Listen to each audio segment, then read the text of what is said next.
ورحمة الله وبركاته. الحمد لله رب العالمين والعاقبة للمتقين ولا عدوان إلا على الظالمين وأشهد أن لا إله إلا الله وحده لا شريك له إله الأولين والآخرين قيوم السماوات والأرضين وأشهد أن محمدا عبده ورسوله وصفيه من خلقه وحبيبه اللهم صل على عبدك ورسولك ونبيك محمد وعلى آله وأصحابه وسلم أما بعد يقول الله سبحانه وتعالى في كتابه العزيز نحن نقص عليك نبأهم بالحق إنهم فتية آمنوا بربهم وزدناهم هدى وربطنا على قلوبهم إذ قاموا فقالوا ربنا رب السماوات والأرض لن ندعو من دونه إلها لقد قلنا إذا شططا وعن ابن عباس رضي الله تعالى عنهما أنه قال كنت خلف النبي صلى الله عليه وسلم فقال يا غلام إني أعلمك كلمات احفظ الله يحفظك احفظ الله تجده تجاهك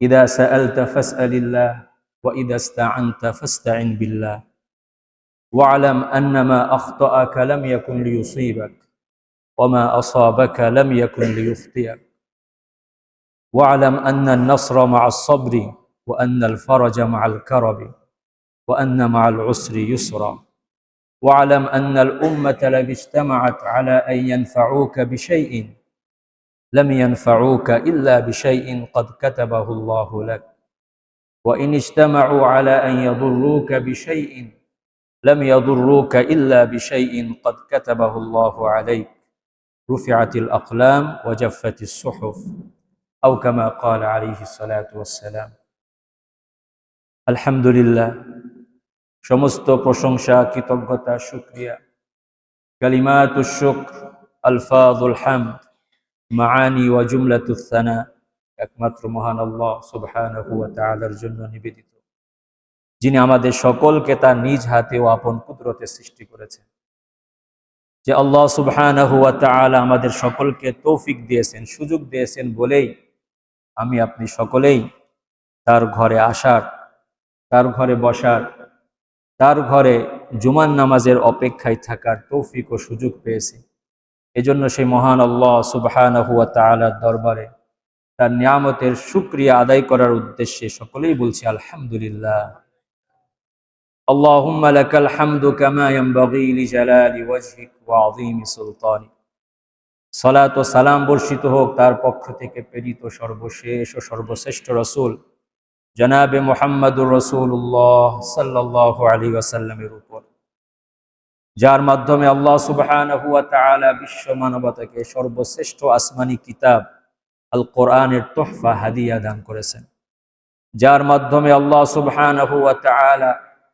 তার দ্বীন ও শরীয়তের নিয়ামতের পরিপূর্ণতার ঘোষণা দিয়ে ইরশাদ করেছেন আল ইয়াউমা আকমালতু লাকুম দীনাকুম ওয়া আতমামতু আলাইকুম নি'মাতি ওয়া রাদিতু লাকুমুল ইসলাম দীনা সেই সাথে সালাম ও শান্তি বর্ষিত হোক তার নিজ হাতে গড়া হযরত সাহাবায়ে কেরাম রাদিয়াল্লাহু তাআলা আনহুম তাদের উপর যাদের মাধ্যমে আল্লাহ সুবহানাহু ওয়া তাআলা এই দ্বীনের আমানতকে শরীয়তের সওদাকে তাওহীদের তোহফাকে দুনিয়ার দারে দারে পৃথিবীর প্রান্তরে প্রান্তরে পৌঁছে দিয়েছেন আল্লাহ সুবহানাহু ওয়া তাআলা আমাদের সকলকে তাদের পথ ও মত অনুসরণ করে দুনিয়া ও আখিরাতের উভয় জাহানে কামিয়াব অর্জন করার তৌফিক দান করুক আল্লাহুম্মা আমিন সম্মানিত উপস্থিতি আল্লাহ সুবহানাহু ওয়া তাআলা আমাদের একটি হায়াত দান করেছেন আল্লাহ সুবহানাহু ওয়া তাআলা আমাদের সকলের জন্য একটা জিন্দেগি বরাদ্দ করেছেন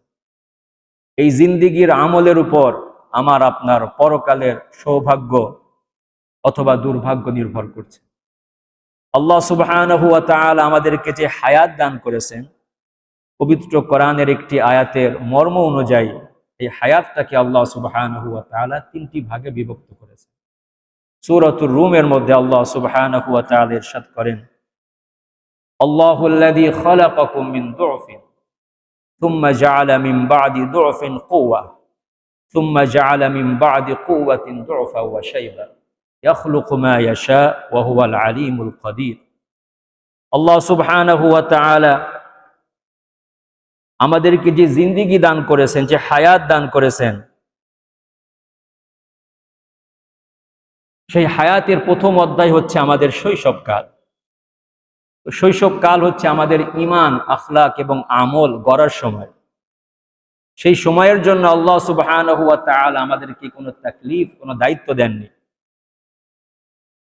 আর জীবনের যে শেষ অংশ, সেই শেষ অংশ হচ্ছে আমাদের দুর্বলতার সময়, আমাদের সবকিছু ভুলে যাওয়ার সময়। সেই সময়টাকে আল্লাহ সুবহানাহু ওয়া তাআলা দুর্বলতার দিকে খেয়াল করে আমাদের জন্য অনেক কিছু ছাড় দিয়েছেন। আমাদের বার্ধক্যকাল কেমন দুর্বল হয়, ওহির কালি দ্বারা হযরত জাকারিয়া আলাইহিস সালামের মাধ্যমে আল্লাহ সুবহানাহু ওয়া তাআলা সেটা চিত্রিত করছেন। ক্বালা ইন্নী ওয়াহানাল আযমু মিন্নী ওয়াশতাআলা আর-রা'সু শাইবা ওয়া লাম আকুন বিদুআইকা রাব্বি শাকিয়্যা। হযরত জাকারিয়া আলাইহিস সালাম আল্লাহ সুবহানাহু ওয়া তাআলার কাছে দোয়া করে বলছেন, তার দোয়ার ভাষাটার দিকে একটু খেয়াল করি, রব্বি ইন্নী ওয়াহানাল আযমু, হে আল্লাহ, যেই হাড়, যেই জোড়া যৌবনকালে শক্তিশালী ছিল, সেই জোড়াগুলো দুর্বল হয়ে পড়েছে। ওয়াশতাআলা আর-রা'সু শাইবা, আমার মাথায় বার্ধক্যের ছায়া দেখা দিয়েছে, চুল পাকা শুরু করেছে। ওয়ালাম আকুম বিদুআইকা রাব্বি শাকিয়্যা, এবং আমি যে আপনার কাছে দোয়া করছি, সেই দোয়ার ব্যাপারে আমি নিজেকে মাহরুম হব এরকম মনে করি না। হযরত জাকারিয়া আলাইহিস সালাম তার দুর্বলতা মহান আল্লাহ সুবহানাহু ওয়া তাআলার কাছে পেশ করছেন। আল্লাহ সুবহানাহু ওয়া তাআলা মানুষ যে সামাজিকভাবে বার্ধক্যকালকে সমীহ করে, একটু দুর্বলতার দিকে খেয়াল করে মানুষ চলে, সেই ঘটনায় পবিত্র কোরআনের দুই জায়গায় আল্লাহ সুবহানাহু ওয়া তাআলা ইরশাদ করছেন। হযরত ইউসুফ আলাইহিস সালামের পিতা, ইউসুফ আলাইহিস সালামকে হারানোর শোক তার অন্তরে বিদ্যমান। এই অবস্থায় তার ছোট ছেলে হযরত বিনিয়ামিন, তাকেও হারানোর উপক্রম। যখন ভাইরা বুঝতে পারলো যে ছোট ভাই বিনিয়ামিনকেও হারানো লাগবে, তখন তারা হযরত ইউসুফ আলাইহিস সালামের কাছে আবদার করলো কিভাবে, ক্বালু আইয়ুহাল আজিজ ইন্না লাহু আবান শাইখান কাবীরান ফাখুয আহাদানা মাকানা ইন্না নারাকা মিনাল মুহসিনিন। যে বাদশা, আমাদের পিতা একজন বয়োবৃদ্ধ ব্যক্তি, সুতরাং এক সন্তানকে হারানোর পরে যদি আরেকটা সন্তান হারানোর শোকের সংবাদ তাকে দেওয়া হয়, তিনি বরদাস্ত করতে পারবেন না। সুতরাং আপনি তাকে ছেড়ে দিয়ে আমাদের কাউকে তার জায়গায় রাখুন।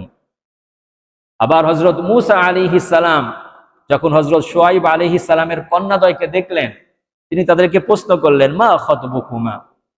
ক্বালাতা লা নাসকি হাত্তা ইউসদিরার রিআ ওয়া আবুনা শাইখুন কাবীর। তো সামাজিকভাবে আমরা বার্ধক্যকালকে সমীহ করি। আল্লাহ সুবহানাহু ওয়া তাআলা শরীয়তের পক্ষ থেকেও ছাড় দিয়েছেন। রমজানের রোজার ব্যাপারে আল্লাহ সুবহানাহু ওয়া তাআলা ইরশাদ করছেন, ওয়া আলাল্লাযীনা ইউতীকুনাহু ফিদিয়াতুন তুআমু মিসকিন।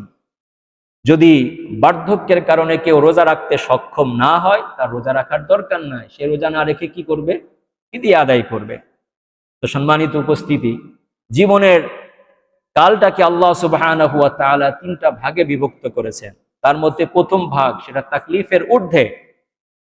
জীবনের শেষ ভাগ, সেটাও আল্লাহ সুবহানাহু ওয়া তাআলা অনেক কিছু ছাড় দিয়েছেন। বাকি থাকলো এই দুইটা কালের মধ্যবর্তী সময়। সেই সময়টাই হচ্ছে রবিউল হায়াত, জিন্দেগির বসন্তকাল। সেটাই হচ্ছে যৌবনকাল। তো যৌবনকাল হচ্ছে মানব জীবনের সবচাইতে উপযুক্ত এবং শক্তিশালী সময়। কোনো ব্যক্তি যদি তার যৌবনকালকে হেফাজত করে, যৌবনকালে যদি পরিশ্রম করে, মেহনত করে, তার বাকি জীবন তার জন্য সুন্দর হয়। এবং প্রত্যেকটা জাতি এবং উম্মতের জন্য তার যুব সম্প্রদায়, তার তরুণ সম্প্রদায় হচ্ছে তার জন্য সবচাইতে মূল্যবান শক্তি এবং সম্পদ। যদি কোনো সম্প্রদায়, কোনো উম্মত, কোনো জাতি তার যুব সম্প্রদায়ের দিকে খেয়াল করে, তাদের যুবকদেরকে সঠিক শিক্ষা দিতে পারে, তাদের যৌবনকালকে যদি সঠিক পথে বিনিয়োগ করতে পারে, তো সেই জাতির ভাগ্য পরিবর্তন হতে সময়ের ব্যাপার মাত্র। এই জন্যই আমরা দেখি যে যুগে যুগে ইতিহাসের বাঁকে বাঁকে এই যুবকদের হাতেই আল্লাহ সুবহানাহু ওয়া তাআলা সমস্ত পরিবর্তন, বিপ্লব সাধন করেছেন। যৌবন মানেই বিপ্লবের সময়, যৌবন মানেই পরিবর্তনের সময়। এই যৌবনকালকে ইসলাম সবচেয়ে বেশি গুরুত্ব প্রদান করেছে। পবিত্র কোরআনের সূরাতুল কাহফের 2টি আয়াত আমি তেলাওয়াত করেছিলাম। এই সূরার নাম তো সূরাতুল কাহফ, কিন্তু এই সূরা তেলাওয়াত করতে গিয়ে আমার মাঝে মধ্যে মনে হয় এই সূরাটার নাম সূরাতুল কাহফ না হয়ে সূরাতুল ফিতিয়া, সূরাতুল শাবাব এটা হতে পারত, যুবকদের সূরা। বাকি যেহেতু নস দ্বারা সাব্যস্ত, এটা শুধু আমরা বলতে পারি, নামকরণ করার সুযোগ বা অধিকার আমাদের নাই। তো আল্লাহ সুবহানাহু ওয়া তাআলা সেই যুবকদের কাহিনী উপস্থাপন করছেন আমাদের জন্য, যাতে আমরা যৌবনকালের সম্ভাবনা, যৌবনকালের শক্তি এবং সামর্থ্য সম্পর্কে উপলব্ধি করতে পারি। আল্লাহ সুবহানাহু ওয়া তাআলা ঘটনা শুরু করছেন এইভাবে, নাহনু নাকুসসু আলাইকা নাবাআহুম বিল হক, যে আমি আপনার সামনে তাদের ঘটনা সত্য সহ, বাস্তব সহ উপস্থাপন করছি।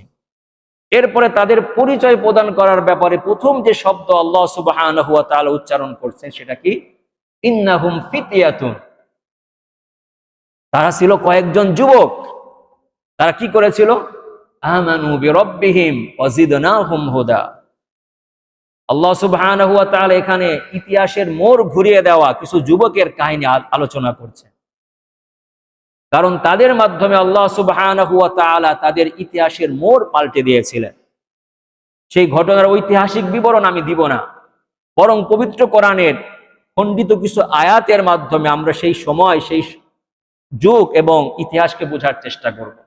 তাদের যুগটা কেমন ছিল তাদের মুখেই শুনি। পবিত্র কোরআনের আয়াতে তারা বলছেন, হাউলাই কওমুনা ইত্তাখাযু মিন দুনিহি আলিহা, যে এরা আমাদের সম্প্রদায়, তারা কি করেছে? ইত্তাখাযু মিন দুনিহি আলিহা, আল্লাহকে বাদ দিয়ে, যিনি আমাদের প্রকৃত সৃষ্টিকর্তা খালেক, যিনি আমাদের প্রকৃত রিজিক দাতা রাজ্জাক, যিনি আমাদের প্রকৃত হায়াত দাতা মুহয়ি, যিনি আমাদের প্রকৃত মৃত্যুদাতা মুমিত, তাকে বাদ দিয়ে তারা নিজ হাতে গড়া অথবা নিজের চিন্তায় কল্পিত কোনো শক্তিকে ইলাহ হিসাবে গ্রহণ করেছে। এটা ছিল তাদের সমাজে বিদ্যমান চিত্র। এই চিত্রের বিরুদ্ধে যুবকরাই দাঁড়িয়ে গেল, বিপ্লবের ঘোষণা দিল। এবং আমি আপনি সকলেই জানি একটি বিপ্লবের ঘোষণা দেওয়া কত কঠিন, কিন্তু তারা হাতে গোনা কয়েকজন যুবক ক্বামু ফাকালু রব্বুনা রব্বুস সামাওয়াতি ওয়াল আরদ লান নাদউ মিন দুনিহি ইলাহা লাকাদ কুলনা ইযান শাতাতা। এটা তো আমরা সহজে তেলাওয়াত করছি, কিন্তু ওই সময়ে ওই সমাজের বুকে দাঁড়িয়ে এই ঘোষণা দেওয়া যে কত কঠিন ছিল, সেটা আমাদেরকে উপলব্ধি করার জন্য একটু পিছনে যেতে হবে। সেই সময়টা ছিল কুফরির সময়, সেই সময়টা ছিল আল্লাহকে অবাধ্য হওয়ার সময়, আল্লাহকে অস্বীকার করার সময়। সমাজের বুকে ইমানের কোনো আলো নাই, মানুষের অন্তরে ইমানের আলো নাই। মানুষ আল্লাহকে ভুলে গিয়েছে, আল্লাহকে বাদ দিয়ে নিজের তৈরি করা কোনো ইলাহকে, নিজের কল্পিত কোনো ইলাহকে তারা ইলাহের আসনে আসীন করেছে। সেই সময়ে কয়েকজন যুবক দাঁড়িয়ে ঘোষণা দিল, ক্বামু ফাকালু রব্বুনা রব্বুস সামাওয়াতি ওয়াল আরদ, আমরা এই সমস্ত দেব এই সমস্ত ইলাহকে মানি না, বরং আমাদের ইলাহ হচ্ছে রব্বুনা রব্বুস সামাওয়াতি ওয়াল আরদ, সেই মহান সত্তা যিনি আসমান ও জমিনের সৃষ্টিকর্তা, আসমান ও জমিনের খালেক, আসমান ও জমিনকে যিনি অস্তিত্ব দান করেছেন। এরপরে আরো শক্তি দিয়ে তারা ঘোষণা দিচ্ছে, লান নাদউ মিন দুনিহি ইলাহা, আমরা কোশ্চিন কালেও, কোনো অবস্থাতেও আমরা আমাদের প্রকৃত ইলাহকে বাদ দিয়ে অন্য কোন শক্তিকে ইলাহ বলে স্বীকার করব না। লান নাদউ মিন দুনিহি ইলাহা, যদি স্বীকার করি ইদান কুলনা শাতাতা, আমরা জুলুমের শিকার হলাম, আমরা জুলুমের কথা উচ্চারণ করলাম। এরপরে কি করতে পারে তারা? যেহেতু সংখ্যায় কম, তারা নিজেরাই পরামর্শে বসলো, তারা নিজেরাই সিদ্ধান্ত দিল, ফাউ ইলাল কাহফি ইয়ানশুর লাকুম রাব্বুকুম মির রাহমাতি ওয়া ইউহাইয়্যি লাকুম মিন আমরিকুম মিরফাকা। যেহেতু আমাদের সুযোগ নাই, আমাদের শক্তি নাই, চলো আমরা কোনো গুহার আশ্রয় নিই। তারা গুহার আশ্রয় নিল, এবং সেই আশ্রয় নেওয়াটা কেমন ছিল সেই রূপটাও আল্লাহ সুবহানাহু ওয়া তাআলা তাদের কথার মাধ্যমে আমাদেরকে জানাচ্ছেন। যখন তারা সেখানে ওয়ালাবিসু ফি কাহফিহিম 300 সিনিনা ওয়াজদাদু 9, আল্লাহ সুবহানাহু ওয়া তাআলা তাদেরকে 309 বছর সেখানে ঘুমন্ত অবস্থায় রাখলেন। এরপরে তারা যখন সেখান থেকে জাগ্রত হলেন, কাউকে বাজারে পাঠাবেন, তারা কি শব্দ উচ্চারণ করলেন? ওয়াল ইয়াতালাত্তাফ, খুব সংগোপনে যাও। ওয়ালা ইউশইরান্না বিকুম আহাদা, তোমাদের উপস্থিতি যেন কেউ টের না পায়, কেউ যেন বুঝতে না পারে তোমরা এখানে অবস্থান করছো। তারা তো জানে না কত সময় পার হয়ে গেছে। ওয়ালা ইউশইরান্না বিকুম আহাদা ইন্নাহুম ইন ইয়াযহারু আলাইকুম ইয়ারজুমুকুম আও ইউঈদুকুম ফি মিল্লাতিহিম ওয়া লান তুফলিহু ইদান আবাদা। যদি তারা তোমাদের উপস্থিতি টের পায়, তোমাদেরকে হয়তো প্রস্তর নিক্ষেপ করবে, তোমাদেরকে পাথর মেরে মেরে ফেলবে, অথবা তোমাদেরকে আবার পূর্বের ধর্মে, পূর্বের দ্বীনে তোমাদেরকে ফিরায় নিবে। ওয়া লান তুফলিহু ইদান আবাদা, আর তোমরা তখন কোশ্চিনকালেও সফলকাম হতে পারবে না। কিন্তু ইতিহাস কি বলে যে আল্লাহ সুবহানাহু ওয়া তাআলা তাদের এই কোরবানি, তাদের এই পরিশ্রম, তাদের এই বিপ্লবিক ঘোষণা, এই ঘোষণাকেই আল্লাহ সুবহানাহু ওয়া তাআলা বিজয় দান করলেন। আল্লাহ নিজেই বলছেন, ক্বালাল্লাযীনা গালাবু আলা আমরিহিম লানাত্তাখিযান্না আলাইহিম মাসজিদা। আল্লাহ সুবহানাহু ওয়া তাআলা তাদেরকে সম্মানিত করলেন। তাদের গলায় আল্লাহ সুবহানাহু ওয়া তাআলা ঈমানের মালা পরায় দিলেন, সম্মান এবং ইজ্জতের মালা পরায় দিলেন। এবং আল্লাহ সুবহানাহু ওয়া তাআলা এই ঘটনাকে কিয়ামত পর্যন্ত একটা সার্বজনীন রূপ দিয়ে কি ঘোষণা করলেন আয়াতের শেষের দিকে? ইন্নাল্লাযীনা আমানু ওয়া আমিলুস সালিহাত ইন্না লা নুযীউ আজরা মান আহসানা আমালা। এটাই আমার সুন্নত।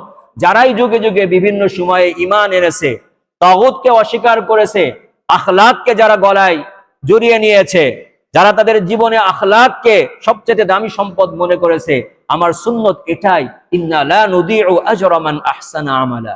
আমি যারা সৎ কর্ম করে, যারা উত্তম কর্ম করে, আমি তাদের আমলকে কখনোই নষ্ট হতে দিই না। আমি তাদের আমলকে, তাদের সম্মানকে, তাদের ভবিষ্যৎকে আমি আমার কুদরতি হাত দ্বারা হেফাজত করি। সম্মানিত উপস্থিতি, যুবকদের কথা বলছিলাম। আমাদের এই মসজিদটা একদিক থেকে ব্যতিক্রম ধর্মী। আপনি যখনই এই মসজিদে ঢুকবেন, এখানে কিছু যুবক নামাজ পড়ছে, এখানে কিছু যুবক বই থেকে অধ্যয়ন করছে, অথবা বারান্দায় বসে পরীক্ষার প্রস্তুতি নিচ্ছে, অথবা ক্লাসের প্রস্তুতি নিচ্ছে। এই মসজিদটা একটা যুবকদের মসজিদ, এবং এমন যুবক সময়ের ব্যবধানে যাদের হাতে দেশের ভবিষ্যৎ অপেক্ষা করছে, যারা দেশের জন্য কর্ণধার হবে, যাদের আদেশে, যাদের মাধ্যমে এই দেশ পরিচালিত হবে। তো কাজেই এই মসজিদে আমরা যুবকদের আশা আকাঙ্ক্ষা নিয়ে যতই কথা বলি, তাদের সুখ দুঃখ নিয়ে যতই কথা বলি, তাদের ক্যারিয়ার নিয়ে আমরা যতই কথা বলি, আমাদের প্রয়োজন এবং চাহিদার তুলনায় সেই আলোচনা, সেই কথা অনেক কমই হবে। সম্মানিত উপস্থিতি, আল্লাহ সুবহানাহু ওয়া তাআলা আসহাবে কাহাফের মাধ্যমে আমাদের সামনে দৃষ্টান্ত পেশ করলেন, এবং যুগে যুগে আল্লাহ সুবহানাহু ওয়া তাআলা যৌবন কালকে আল্লাহ সম্মানিত করেছেন। হযরত মূসা আলাইহিস সালাম, তার আগে হযরত ইউসুফ আলাইহিস সালামকে আল্লাহ নবুয়ত দান করছেন। নবুয়ত দেওয়ার কথাটা, ঘোষণাটি একটু খেয়াল করি। আল্লাহ কিভাবে বলছেন? ওয়ালাম্মা বালাগা আশুদ্দাহু, যখন তিনি তার যৌবনে পদার্পণ করলেন, আতাইনাহু হুকমা ওয়া ইলমা, আমি তাকে হুকুম, ক্ষমতা এবং নবুয়ত দান করলাম। যৌবনকালে আমি তাকে নবুয়ত দান করলাম। হযরত মূসা আলাইহিস সালামের ব্যাপারে আল্লাহ সুবহানাহু ওয়া তাআলা একই ঘোষণা করছেন, শব্দ বৃদ্ধি করে, ওয়ালাম্মা বালাগা আশুদ্দাহু ওয়াস্তাওয়া আতাইনাহু হুকমা ওয়া ইলমা। যখন আমার নবী মূসা যৌবনে পদার্পণ করলো, শক্তিশালী যুবকে পরিণত হলো, আতাইনাহু হুকমা ওয়া ইলমা, আমি তাকে ক্ষমতা এবং তাকে নবুয়ত দান করলাম। হযরত সাহাবায়ে কেরাম রাদিয়াল্লাহু তাআলা আনহুম, তাদের ইতিহাসের দিকে যদি আমরা তাকাই, প্রত্যেকটা সাহাবী, যে সমস্ত সাহাবায়ে কেরাম ইতিহাসের মোড়কে ঘুরিয়ে দিয়েছিলেন, তারা যৌবনকালে, কৈশোরকালে ইসলাম গ্রহণ করেছিলেন। হযরত যায়েদ ইবনে সাবিত রাদিয়াল্লাহু তাআলা আনহু উদাহরণ হিসাবে, আমরা যখন হযরত যায়েদ ইবনে সাবিত রাদিয়াল্লাহু তাআলা আনহুর কথা বলি অথবা শুনি, মনে হয় একজন বয়োবৃদ্ধ মানুষ, হয়তো সোজা হয়ে হাঁটতেও পারে না, লাঠিতে ভর দিয়ে হাঁটছে, হয়তো দাঁড়ায় নামাজ পড়া ওনার জন্য কষ্টকর। কিন্তু আমরা যদি তার ইতিহাসের দিকে খেয়াল করি, এই মানুষটা যখন ইসলাম গ্রহণ করেন তখন তার বয়স 12 বছরও হয়নি। 12 বছর বয়সে তিনি ইসলাম গ্রহণ করলেন। সেই সময়ে বদরের যুদ্ধের দামামা বেজে উঠল। হযরত যায়েদ ইবনে সাবিত রাদিয়াল্লাহু তাআলা আনহু তার ঘর থেকে তলোয়ার নিয়ে জিহাদের ময়দানে বের হচ্ছেন। ইতিহাস লিখছে সেই তলোয়ার তার দেহের চাইতে বড় ছিল। আল্লাহ রাসূল সাল্লাল্লাহু আলাইহি ওয়াসাল্লাম যেহেতু বয়সে কম, তাকে ফিরায় দিলেন। তার মা রাসূল করিম সাল্লাল্লাহু আলাইহি ওয়াসাল্লামের দরবারে তার পক্ষে সুপারিশ করার জন্য আগমন করলেন যে আল্লাহ রাসূল, সে বয়সে ছোট হলেও শক্তিতে শক্তিমান, তাকে নিয়ে যান আপনি। এরপর হযরত যায়েদ ইবনে সাবিত রাদিয়াল্লাহু তাআলা আনহু ইলমের পিছনে মনোনিবেশ করলেন। অতি অল্প বয়সে কোরআনের যে আয়াতগুলো, সূরাগুলো নাজিল হয়েছিল তিনি মুখস্থ করে ফেললেন। তার গোত্রের লোকেরা, গণ্যমান্য লোকেরা এসে আল্লাহ রাসূল সাল্লাল্লাহু আলাইহি সাল্লামের কাছে তার পক্ষে সুপারিশ করলেন যে আল্লাহ রাসূল, হযরত যায়েদ ইবনে সাবিত অনেক জ্ঞানী মানুষ, আপনি তাকে ইসলামের কোন খেদমতে ব্যবহার করেন। আল্লাহ রাসূল হযরত যায়েদ ইবনে সাবিতকে খেয়াল করে বললেন, ইয়া যায়েদ তাআল্লাম কিতাবা ইয়াহুদ ফা ইন্নী লা আমানুল ইয়াহুদা আলা কিতাবি। হে যায়েদ, তুমি ইহুদিদের ভাষা, হিব্রু ভাষা শিক্ষা করো, কারণ ইহুদিদেরকে আমি পত্র লিখি, তারা আমার কাছে কিছু লেখে নিয়ে আসে, আমাকে দেখায়, বাকি আমি তাদের ব্যাপারে নিরাপত্তা বোধ করি না, তারা হয়তো লেখার ব্যাপারে ধোঁকা দিতে পারে, কাজেই তুমি তাদের ভাষা শিখো, তুমি আমাকে তাদের ভাষা অনুবাদ করে বুঝাবে। অল্প দিনের মধ্যেই হযরত যায়েদ ইবনে সাবিত রাদিয়াল্লাহু তাআলা আনহু হিব্রু ভাষা শিখলেন। এরপরে আল্লাহ রাসূল সাল্লাল্লাহু আলাইহি ওয়াসাল্লাম তাকে সুরিয়ানি ভাষা শেখার আদেশ দিলেন যে তুমি এই ভাষাটাও শিক্ষা করো। এরপরে রাসূল করিম সাল্লাল্লাহু আলাইহি ওয়াসাল্লামের ইন্তেকালের পর যখন তাদবিনে কোরআন, তাদবিনে মুসহাফ, পবিত্র কোরআনের লিপিবদ্ধকরণের প্রক্রিয়া সামনে আসলো, হযরত আবু বকর, হযরত ওমর ফারুক রাদিয়াল্লাহু তাআলা আন, তারা বড় বড় সাহাবায়ে কেরাম মিলে হযরত যায়েদ ইবনে সাবিতকে সেই দায়িত্ব দিলেন। তখন তার বয়স মাত্র 22 বছর। হযরত যায়েদ ইবনে সাবিত রাদিয়াল্লাহু তাআলা আনহু এই দায়িত্ব পেয়ে বললেন, মন্তব্য করলেন, ওয়াল্লাহি লাউ কাল্লাফুনি নাকলা জাবালিন মিনাল জিবাল মা কানা আথকালা আলাইয়া মিম্মা আমারা বিহি মিন জামিউল কোরআন। আমি যায়েদ ইবনে সাবিতকে যদি হযরত আবু বকর সিদ্দিক রাদিয়াল্লাহু তাআলা আনহু আদেশ দিতেন, যায়েদ তুমি এই পাহাড়টাকে এই জায়গা থেকে ওই জায়গায় স্থানান্তর করো, হয়তো তার এই আদেশটা আমার জন্য কষ্টকর মনে হতো না, কিন্তু তিনি আমাকে যে কাজের আদেশ দিয়েছেন, পবিত্র কোরআনকে বিভিন্ন জায়গা থেকে, বিভিন্ন সিনা থেকে নিয়ে এসে দুইটা মলাটবদ্ধ করা, এই কাজটা আমার কাছে একটা পাহাড়কে এক জায়গা থেকে আরেক জায়গায় সরানোর চাইতে বেশি কষ্টকর মনে হচ্ছে। কিন্তু আল্লাহ সুবহানাহু ওয়া তাআলা মেহেরবানিতে তিনি সেই পবিত্র কোরআন তাদবিন করার, জমা করার কাজ আঞ্জাম দিলেন। হযরত আলী রাদিয়াল্লাহু তাআলা আনহু মাত্র 10 বছর বয়সে ইসলাম গ্রহণ করেন। হযরত সাদ ইবনে ওয়াক্কাস রাদিয়াল্লাহু তাআলা আনহু যখন ইসলাম গ্রহণ করেন তখন তার বয়স মাত্র 17 বছর। আল্লাহ রাসূল সাল্লাল্লাহু আলাইহি ওয়াসাল্লাম জীবনে কোন সাহাবীর জন্য আমার পিতামাতা আপনার জন্য উৎসর্গিত হোক এই কথা কোন সাহাবীকে বলেন নাই, একমাত্র সাদ ইবনে ওয়াক্কাস রাদিয়াল্লাহু তাআলা আনহুর জন্য বলেছেন। আমরা মাঝে মধ্যে কথা বলি যে আপনার জন্য আমার পিতামাতা উৎসর্গিত হোক, আরবি ভাষার প্রবাদ বাক্য ফিদাকা আবি ওয়া উম্মি। আমরা রাসূলের শানে মাঝে মধ্যে বলে থাকি ফিদাকা আবি ওয়া উম্মি ইয়া রাসূলুল্লাহ। হযরত আলী বলতেছেন, মা সামি'তু রাসূলুল্লাহ সাল্লাল্লাহু আলাইহি ওয়াসাল্লাম ইফতি আহাদান বিআবাওয়াইহি ইল্লা লিসাদ ইবনে আবি ওয়াক্কাস। উহুদের ময়দানে হযরত আল্লাহ রাসূল সাল্লাল্লাহু আলাইহি ওয়াসাল্লাম হযরত সাদকে লক্ষ্য করে বললেন, ইয়া সাদ ইরমি ফিদাকা আবি ওয়া উম্মি। তখন তার বয়স 17 পার হয়নি। যে হাদিসটি আমি আপনাদের সামনে পাঠ করেছিলাম, বিখ্যাত একটা হাদিস, হযরত আব্দুল্লাহ ইবনে আব্বাস রাদিয়াল্লাহু তাআলা আনহুর থেকে বর্ণিত। হযরত আব্দুল্লাহ ইবনে আব্বাস রাদিয়াল্লাহু তাআলা আনহু হিজরতের মাত্র 3 বছর আগে ইসলাম গ্রহণ করেন। এই হিসাবে আল্লাহ রাসূল সাল্লাল্লাহু আলাইহি ওয়াসাল্লাম যখন ইন্তেকাল করেন তখন তার বয়স সর্বোচ্চ 13 বছর। সেই 13 বছরের মধ্যেই তিনি আল্লাহ রাসূল সাল্লাল্লাহু আলাইহি ওয়াসাল্লাম থেকে ইলমের সাগর অর্জন করেছিলেন। আল্লাহ রাসূল তাকে বলছিলেন, আল্লাহুম্মা ফাক্কিহহু ফিদ-দীন ওয়া আল্লিমহু আত-তা'ওয়িল। সেই 13 বছরের ইলমের মাধ্যমে তিনি তার জুমানুল কোরআন, কোরআনের ধারাভাষ্যকার হিসেবে আখ্যা পেয়েছিলেন উম্মতের মাঝে। তিনি হাদিসটা বলছেন যুবকদের জন্য, হাদিসটা স্বর্ণাক্ষরে লেখা রাখার জন্য। আল্লাহ রাসূল বলতেছেন, ইয়া গোলাম, হে বালক, হে কিশোর, ইন্নী উআল্লিমুকা কালিমাতিন, আমি তোমাকে কিছু বাক্য শিক্ষা দিচ্ছি। ইন্নী উআল্লিমুকা কালিমাতিন, প্রথম বাক্য কি? ইহফাযিল্লাহ ইয়াহফাযকা। তুমি আল্লাহর আদেশ নিষেধকে হেফাজত করো, আল্লাহর ওয়াদা, আল্লাহ তোমাকে হেফাজত করবে। তুমি তোমার ক্যারিয়ার নিয়ে চিন্তিত, তুমি আল্লাহর আদেশকে তোমার জীবনে বাস্তবায়ন করো, তোমার ক্যারিয়ারের নিশ্চয়তা আল্লাহ সুবহানাহু ওয়া তাআলা দিবেন। তুমি তোমার ভবিষ্যৎ নিয়ে চিন্তিত, তুমি তোমার বর্তমানকে ইসলামের আলোকে আলোকিত করো, রাসূলের সুন্নাত দ্বারা সজ্জিত করো, তোমার ভবিষ্যৎকে আল্লাহ সুবহানাহু ওয়া তাআলা তার কুদরত দ্বারা নুরানি করবেন। আল্লাহ তাআলার ওয়াদা, ইহফাযিল্লাহ ইয়াহফাযকা, ইহফাযিল্লাহ তাজিদহু তুজাহাক। এরপরে আল্লাহ রাসূল সাল্লাল্লাহু আলাইহি ওয়াসাল্লাম তাকে ঈমান শিক্ষা দিচ্ছেন। ইদা সাআলতা ফাসআলিল্লাহ, যখন চাইতে হয় তা আল্লাহর কাছে চাও। ওয়া ইদা ইসতাআনতা ফাসতাইন বিল্লাহ, যখন সাহায্য চাইতে হয় তো একমাত্র আল্লাহর কাছেই চাও। ওয়ালাম আন্নামা আখতাআকা লাম ইয়াকুন লিয়ুসিবাক, যেটা তোমার হওয়ার ছিল না সেটা তোমার আসলেই হওয়ার ছিল না, যেটা তুমি পাওনি জীবনে সেটা তোমার পাওয়ার কথা ছিল না। ওয়া আন্নামা আসাবাকা লাম ইয়াকুন লিয়ুখতিয়াক, যে বিপদের সম্মুখীন তুমি হয়েছো, যে সীমাবদ্ধতার সম্মুখীন তুমি হয়েছো, এটা তোমাকে অতিক্রম করে যাওয়ার ছিল না, আল্লাহ তোমার জন্য লিখিয়ে রেখেছিলেন। ওয়ালাম আন্নান নাসরা মা'আস সাবরি, বিশ্বাস করো যে ধৈর্যের সঙ্গে আল্লাহ বিজয়কে লিখে রেখেছেন। যদি ধৈর্য ধারণ করতে পারো বিজয় তোমার সঙ্গে আসবে। ওয়া আন্নাল ফারাজা মা'আল কারব, প্রত্যেকটা বিপদের পরেই সুদিন অপেক্ষা করছে। ওয়া আন্না মা'আল উসরি ইউসরা, প্রত্যেকটা কঠিন অবস্থার পরেই সুদিন এবং সুন্দর অবস্থা বিরাজ করছে। এরপরে আল্লাহ রাসূল সাল্লাল্লাহু আলাইহি ওয়াসাল্লাম তার হিম্মতকে বুলন্দ করছেন। আল্লাহ রাসূল কি বলতেছেন? ওয়ালাম আন্নাল উম্মাতা লাম ইজতামাআত আলা আন ইয়ানফাউকা বিশাইইন লাম ইয়ানফাউকা ইল্লা বিশাইইন ক্বাদ কাতাবাহু আল্লাহু লাক। বিশ্বাস করো, যদি সারা দুনিয়ার সমস্ত মানুষ মিলে তোমাকে কোনো উপকার করতে চায়, বিশ্বাস রাখো তোমাকে তারা শুধুমাত্র সেই উপকারই করবে এই উপকারটুকু আল্লাহ তোমার নসিবে লিখে রেখেছিল।